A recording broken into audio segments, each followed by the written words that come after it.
Excellences, Mesdames et Messieurs, chers frères et sœurs de l'espace AES. Au terme de ce deuxième sommet historique de la Confédération des États du Sahel, qui a retenu toute l'attention de l'Afrique et du monde, la coordination des femmes leaders de l'Alliance des États du Sahel tient à exprimer sa profonde gratitude et sa reconnaissance aux plus hautes autorités de nos États pour la vision, le courage et la détermination qui guident aujourd'hui le destin de nos peuples. Nous adressons nos sincères remerciements au président de la transition du Mali, le général d'armée Assimi Goïta, président de la transition, pour son leadership éclairé, patriotique et courageux, qui a su poser les bases solides de cette confédération. Nous les remercions également pour l'accueil fraternel, chaleureux et digne réservé à nos frères et sœurs venus du Niger et du Burkina Faso, symbole vivant de l'unité, de solidarité et de la fraternité sahélienne. Nous exprimons aussi notre reconnaissance au président Ibrahim Traoré pour avoir accepté ce nouveau et grand défi, assurer la présidence de la Confédération des États du Sahel. Nous nous adressions nos vœux les plus sincères de succès, de sagesse et de la clairvoyance dans cette mission noble et exigeante pour le bien de l'espace AES et pour l'avenir de toute l'Afrique. Nos remerciements vont également au président Abdourahmane Tchani, dont la sagesse, la constance et la vision stratégique constituent une force précieuse pour la stabilité et la consolidation de notre confédération. Nous voudrons remercier l'Afrique et le monde entier pour leur participation à ces sommets. Remercier tous les acteurs du monde entier qui, de près et de loin, ont participé à la réussite de l'organisation de cet événement. Chers frères et sœurs de l'espace AES, comme l'a justement rappelé le capitaine Ibrahim Traoré en évoquant l'annonce d'un hiver noir, le temps nous appelle à une vigilance accrue.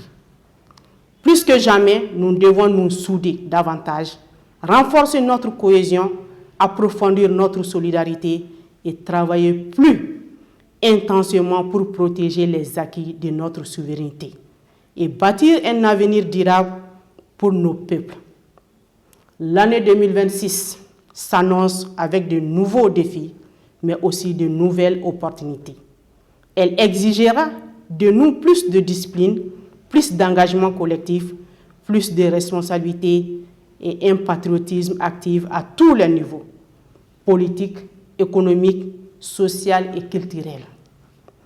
Peuple, souviens-toi, ce n'est pas la richesse qui a fait les grandes nations, c'est la volonté collective. Ce n'est pas le nombre d'ennemis qui fait tomber un pays, c'est la division intérieure. On veut nous faire croire que nous sommes faibles, mais la vérité est claire. Un peuple uni est une force que rien n'arrête. Chaque champ cultivé est un acte de résistance.